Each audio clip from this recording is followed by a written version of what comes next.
Bismillahirrahmanirrahim. Qala al-musannif rahimahullah wa nafa'ana wa bi ulumihi fid dharain amin. Ya Dawud, qul lis-siddiqin min ibadi bi falyafrahu wa bi dzikri falyatana'amu. Ya Dawud, habibni ila ibadi. Qala ya Rabb wa kaifa uhabbibuka ila ibadik? Qala dzakkirhum alai. Ila akhiri ma qala radhiyallahu anhu arda. Masih wahyu Allah Subhanahu wa taala kepada Nabi Dawud alaihissalam. Allah mewahyukan kepada Nabi Dawud alaihissalam, ya Dawud, wahai Nabi Dawud, qul lis-siddiqin, katakan kepada orang-orang siddiqin. Yang dimaksud orang siddiqin adalah orang-orang pilihan Allah Subhanahu wa taala. Itu orang-orang yang dikatakan para wa auliyaillah, itu orang-orang waliullah. Katakan kepada mereka min ibadi, katakan kepada para wali-waliullah, kepada orang-orang pilihanku, min ibadi, daripada hambaku. Bi, ini khitabnya berarti kepada siapa? Para waliullah. Khitabnya kepada orang-orang yang terdekatnya Allah Subhanahu wa taala. Khitabnya kepada orang-orang yang mencapai derajat siddiqin. Katakan kepada mereka, hamba-hambaku, para waliku, bi faliyafrahu, berbahagialah bersama aku. Senanglah ketika bersamaku, tenanglah, tentramlah.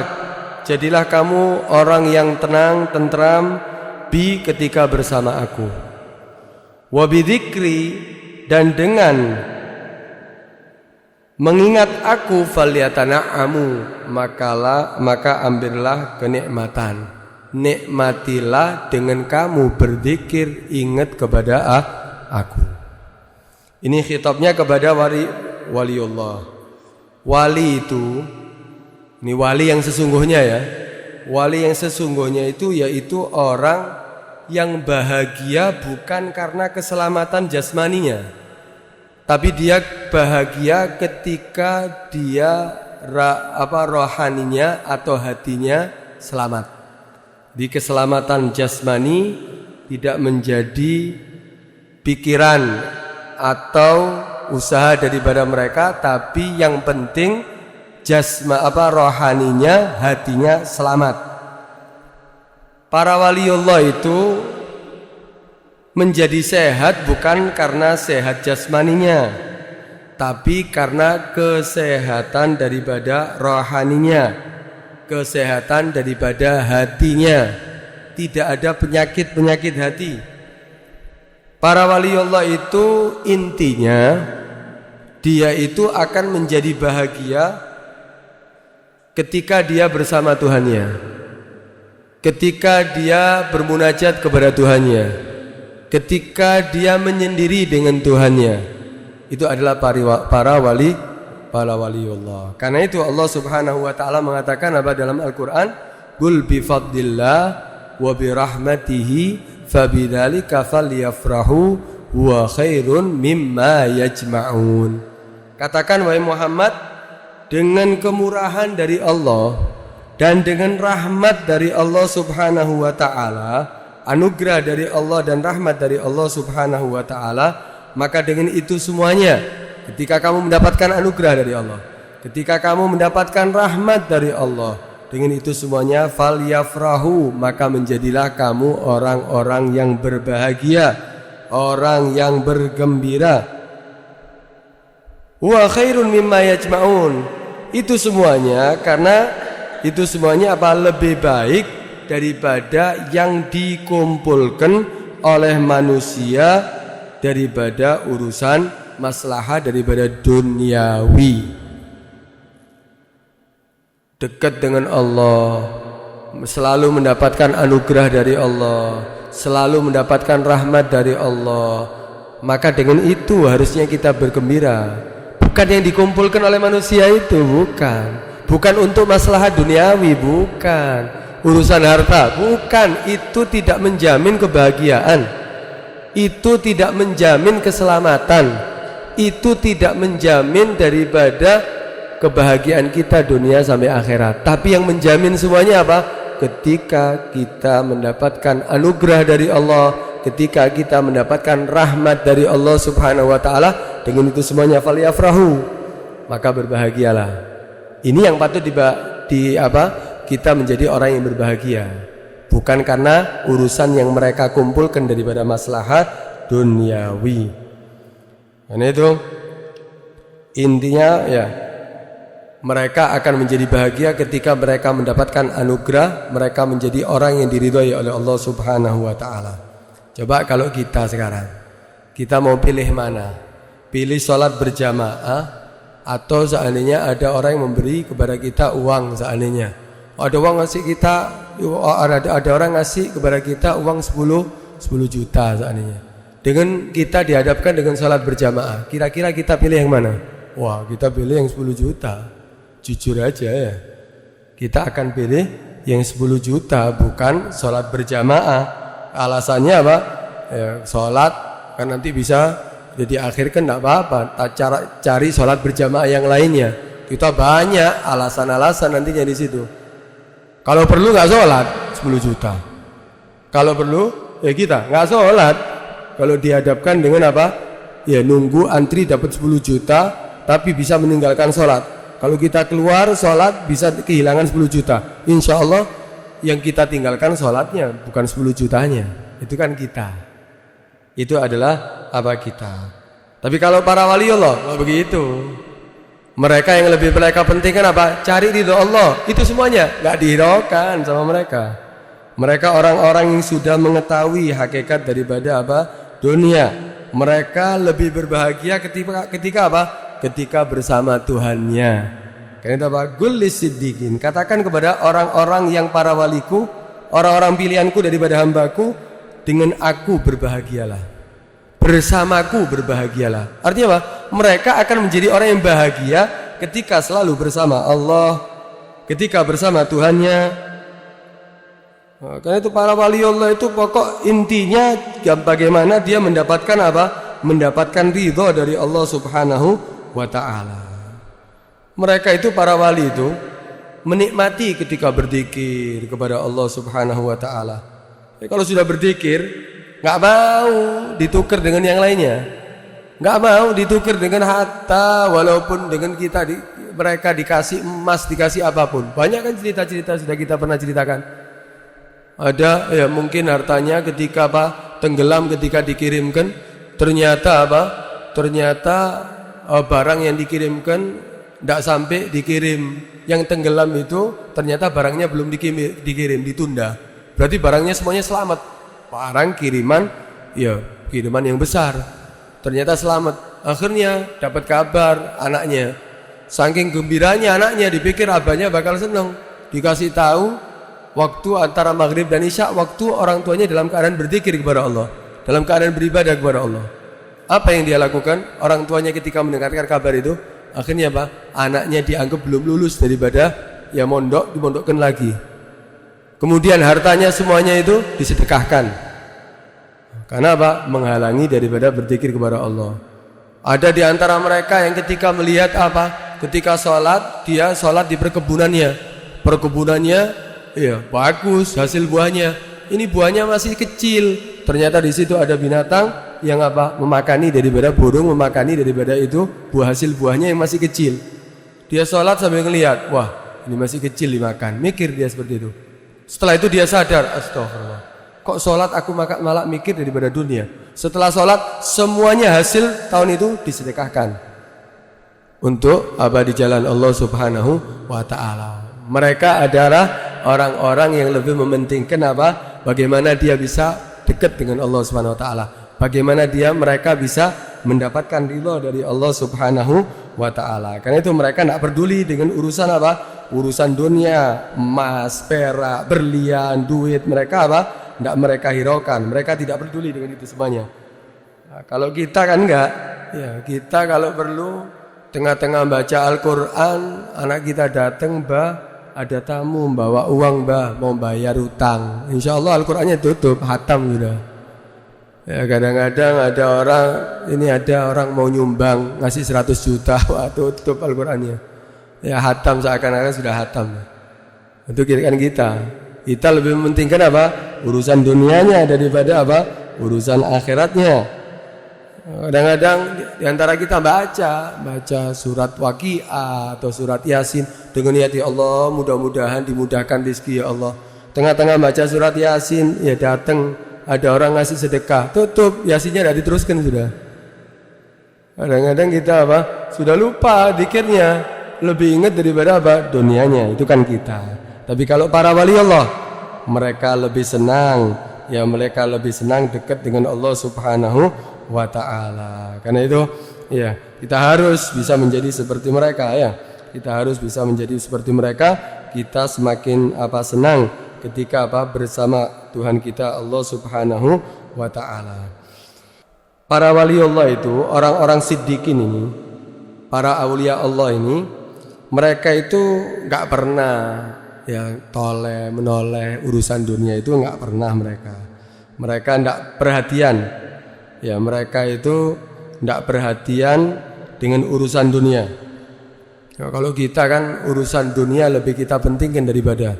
Kalau perlu ibadahnya nanti ya pala kadang-kadang cari pendapat-pendapat yang boleh dijamak, kadang-kadang yang boleh diakhirkan, kadang-kadang itu semuanya yang penting urusan dunianya kita lancar. Padahal kalau ibadah kita lancar, ibadah kita semuanya benar, ya semua urusan rezeki itu kan urusannya Allah. Allah yang akan memudahkannya. Nah, kita kadang-kadang kalau kita lihat sekarang ya, orang-orang yang mau sholat kadang-kadang dikeluarkan dari kantongnya ono rokok, ya dikeluarkan lagi HP, dikeluarkan lagi dompet. Ya kok artinya warung, ya, semuanya dikeluarkan kadang-kadang. Kemudian sholat, tidak dimatikan HP-nya kadang-kadang. Tengah-tengah sholat ono telepon, lu iki itu jolek barang. Kadang-kadang sholatnya dibatalkan gara-gara urusan urusan dunia. Sebelum sholat harusnya kalau perlu rokoknya dibuang, HP-nya dimatikan, udah urusan untuk Allah. Ya yang memberikan rezeki ini Allah, harus hubunganku baik dengan Allah. Taruh, matikan ya, kalau perlu taruh belakang, kalau perlu kantongi aja, jangan dikeluarkan. Ya biar biar tidak mengganggu daripada sholatnya. Urusan ibadah intinya usahakan jangan sampai terganggu dengan urusan dunia, maka urusan dunia kamu akan lancar. Karena itu para wali Allah itu mereka sudah tahu. Bahkan mereka nggak senang dengan urusan dunia, mereka menghindar dengan urusan dunia. Bahkan mereka kadang-kadang dikejar dengan dunia. Kalau kita kan mengejar dunia, kalau mereka dikejar dengan dunia, kenapa?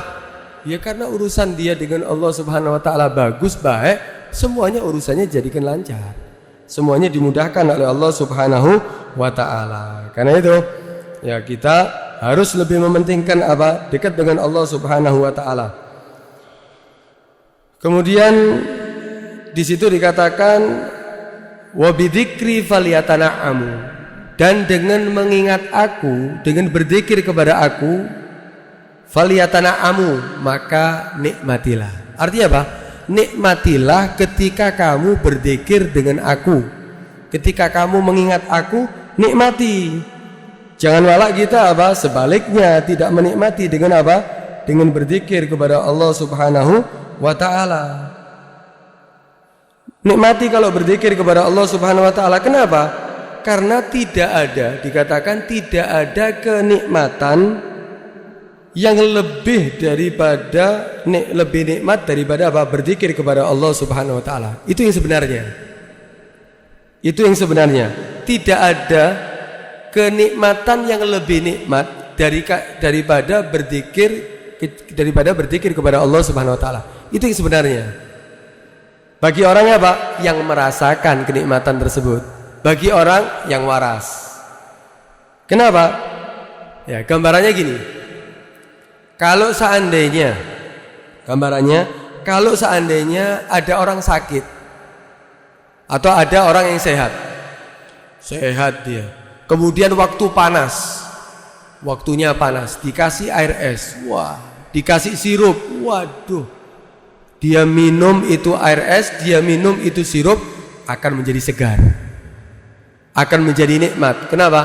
Karena dia sehat, minum air es seger, dia semakin semakin giat. Tapi kalau yang minum air es itu orang yang sakit, apalagi sariawan, ketika minum air es tidak enak, sakit, lidahnya akan semakin sakit. Kenapa? Karena dia sakit, sariawan, atau dia sakit flu, demam, minum air es gak enak, pahit semuanya, kemudian tambah sakit dia nantinya. Kenapa? Karena dia adalah orang yang sakit, jasmaninya sakit. Karena itu dia tidak merasakan nikmat ketika meminum sebagaimana orang-orang yang sehat. Begitu juga kalau hati kita itu sehat, hati kita bersih, rohani kita bersih, tidak sakit, maka ketika kita berzikir, kita akan menikmati itu berzikir. Kita akan menjadi seperti para aulia Allah itu ketika berzikir mereka merasakan nikmat. Kadang-kadang mereka itu kalau sudah subuh, loh kok cepet subuh nih. Malah kemarin dikatakan tidak membuat sumpek bagi para wali Allah itu kecuali terbit fajar. Sumpek mereka, kenapa? Karena harus dia berhubungan dengan makhluk lagi. Dia sudah enak-enak berzikir, merasa nikmat, merasa tenang hatinya, tapi harus dia harus disita waktunya untuk berzikir kepada Allah, harus bertemu dengan makhluk. Mereka merasakan nikmat. Kenapa? Hatinya bersih, wadahnya bersih, sehingga dia menikmati berzikir kepada Allah Subhanahu wa ta'ala. Tapi kalau hati kita sakit, penuh dengan kotoran hati, tidak menikmati ketika berzikir.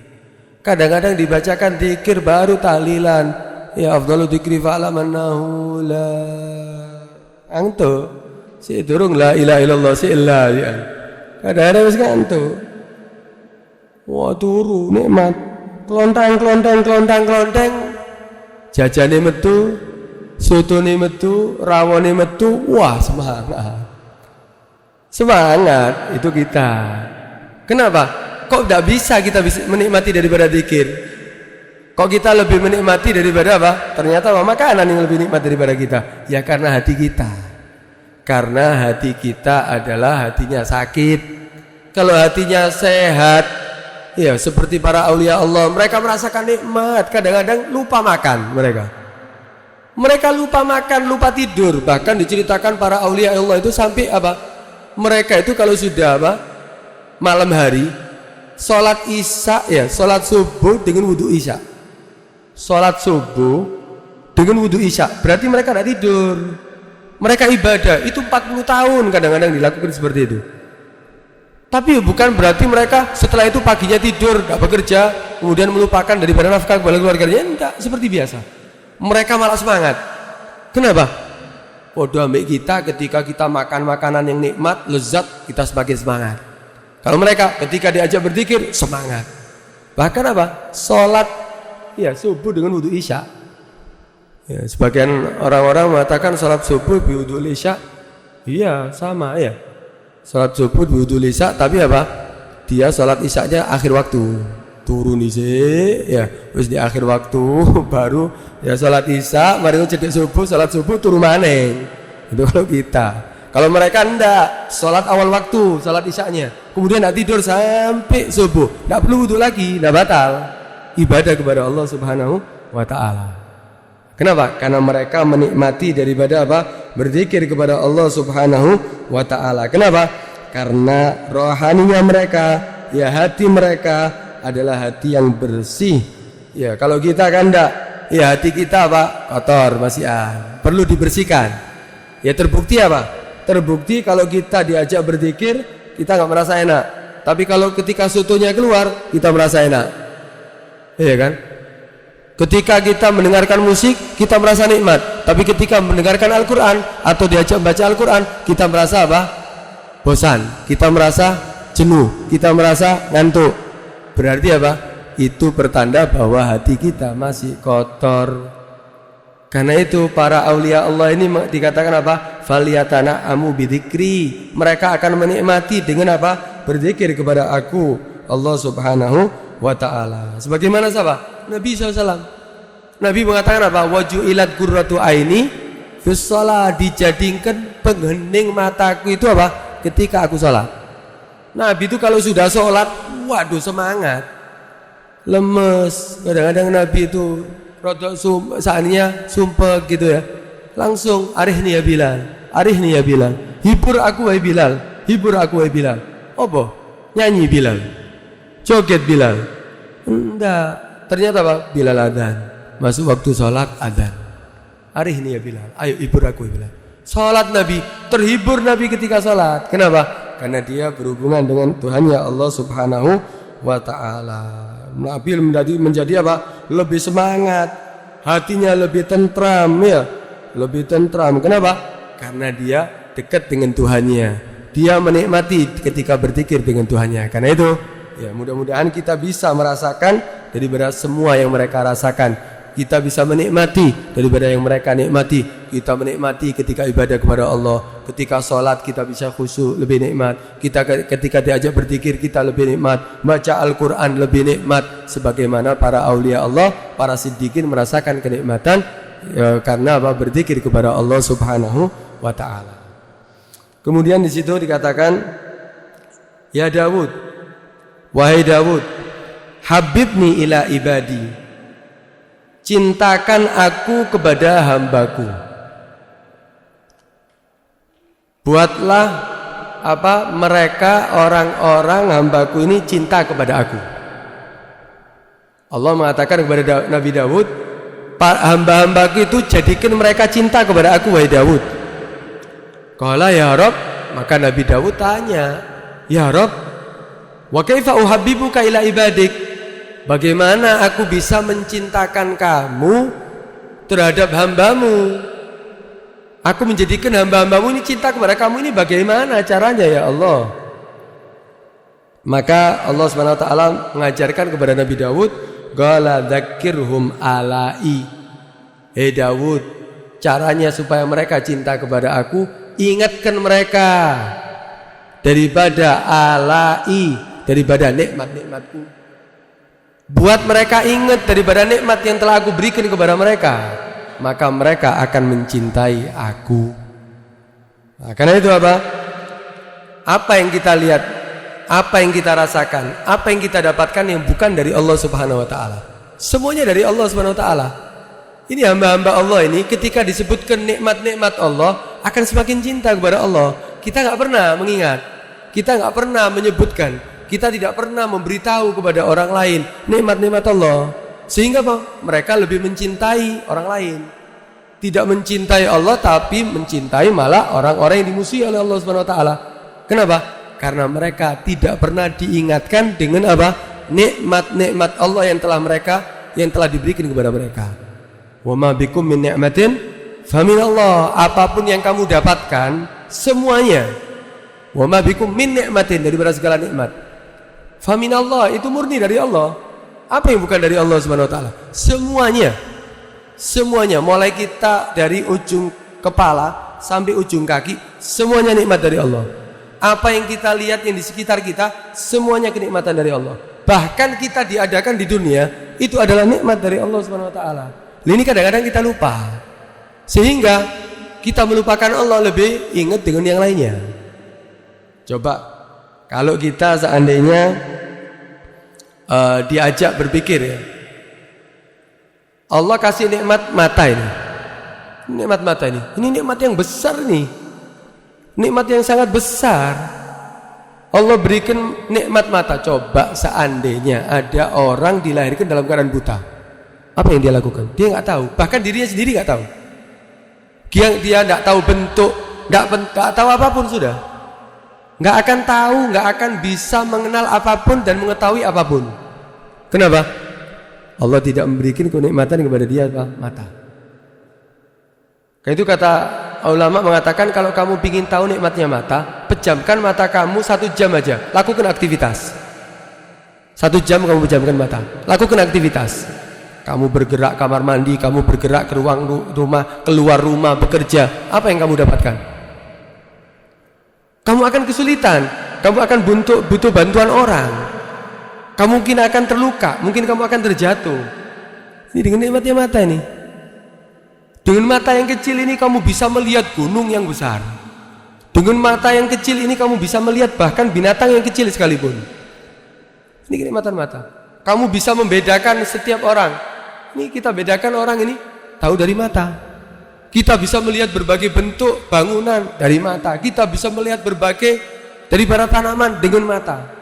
Ini kenikmatan-mata ini. Karena itu jangan digunakan untuk maksiat. Allah banyak berikan kepada kita kenikmatan, malah kita lupa kepada Allah. Ingatkan, jadikan ini hamba-hambaku ini cinta kepada aku, wahai Daud. Dengan cara apa? Ingatkan daripada nikmat-nikmatku. Lupa kadang-kadang manusia.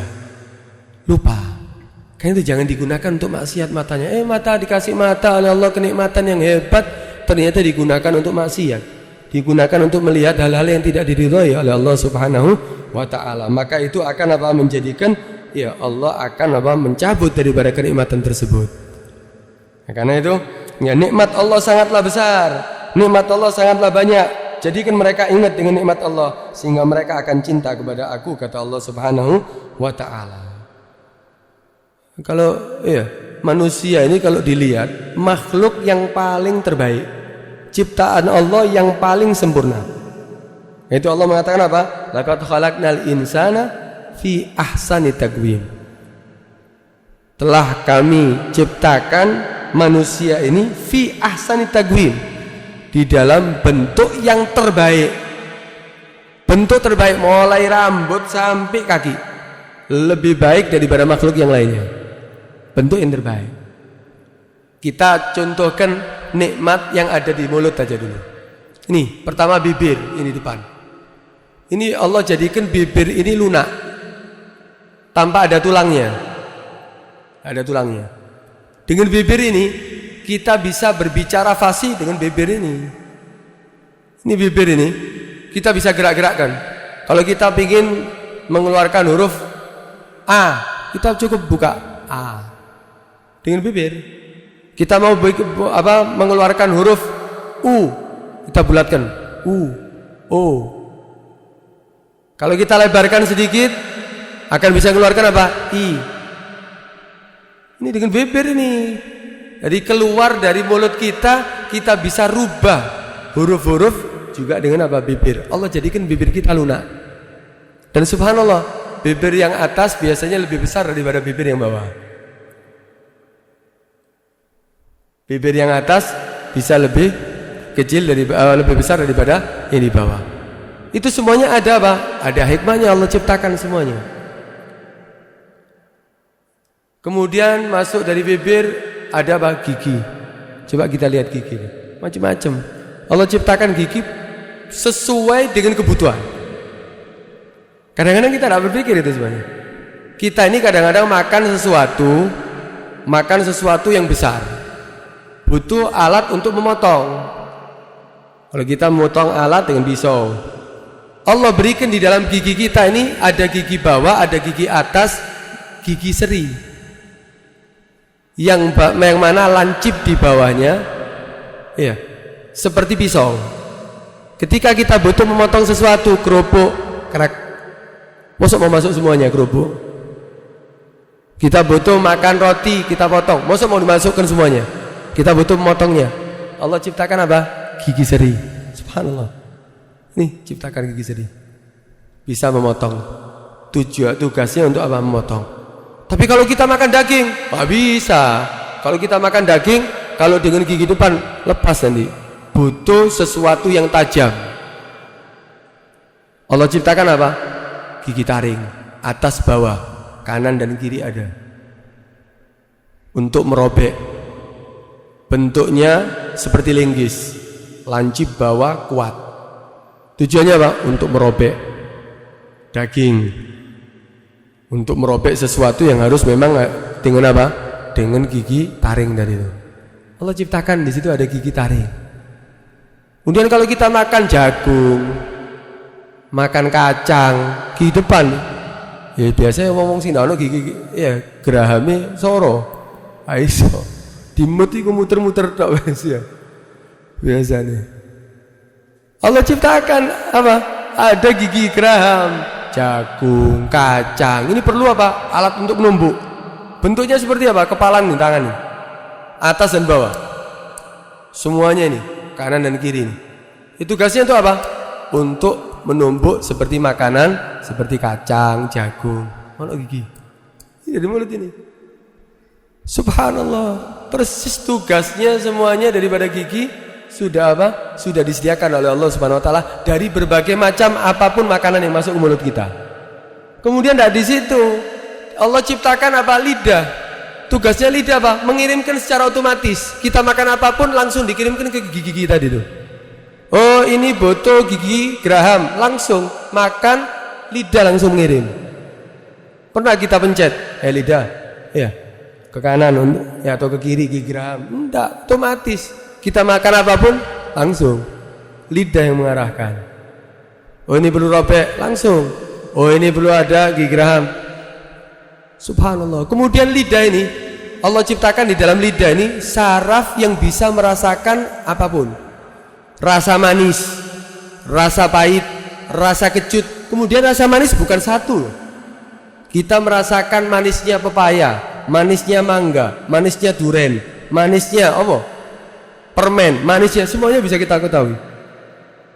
Manis mungkin bisa manis sampai ribuan manisan. Bisa kita bedakan. Oh, ini rasa mangga. Oh, ini rasa pepaya. Oh, dengan lidah kita. Kecut juga sama. Berapa perasaan kecut yang bisa kita rasakan? Subhanallah, dari lidah kecil tidak bertulang. Kemudian kadang-kadang kita makan sesuatu, kadang-kadang makanan kasar. Dan di dalam gigi kita ini ada gusi. Gusi itu lunak, daging. Kalau makanan kasar bisa robek. Subhanallah, keluar otomatis apa? Sumber air. Dari bawah lidah akan keluar sumber air. Ada 3 mata air yang keluar dari apa? Di bawah lidah. Langsung otomatis makanan kasar keluar, makanan kecut untuk menetralisir daripada asam keluar. Air ludah tugasnya untuk apa? Menetralisir daripada makanan dan juga untuk melunakkan, pelumas. Subhanallah, ini dari mulut ini. Ya Allah ciptakan fi ahsani taqwim. Coba kalau kita ciptakan mulut kita kayak bebek. Ya apa wek-wek tak kon. Ndak iso ngomong. Ati ngeluarkan huruf ndak iso. Ndak iso wek-wek ngono tak kan.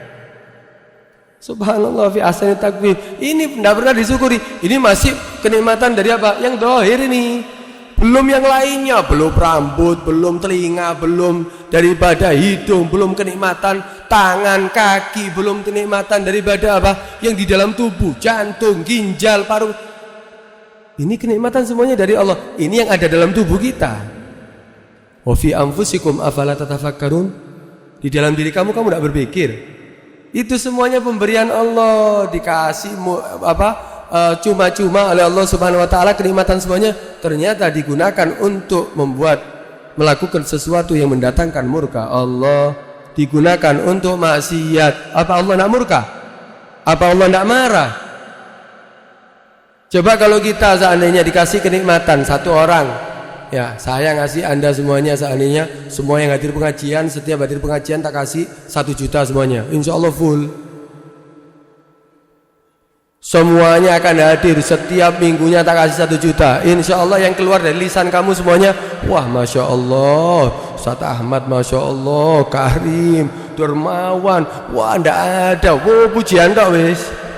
Sedikit 1 juta setiap minggu. Lah Allah ngasih kamu, ngasih kepada kita semuanya ini kenikmatan yang tidak terhingga. Tidak bisa dihitung kenikmatan Allah Subhanahu wa taala, banyak. Mulai kita lahir, mulai belum lahir. Tidak akan bisa kita apa? Menghitung daripada nikmat Allah. Wa in ta'uddu nikmatallah la tuhsuha. Lalu itu kita lupakan.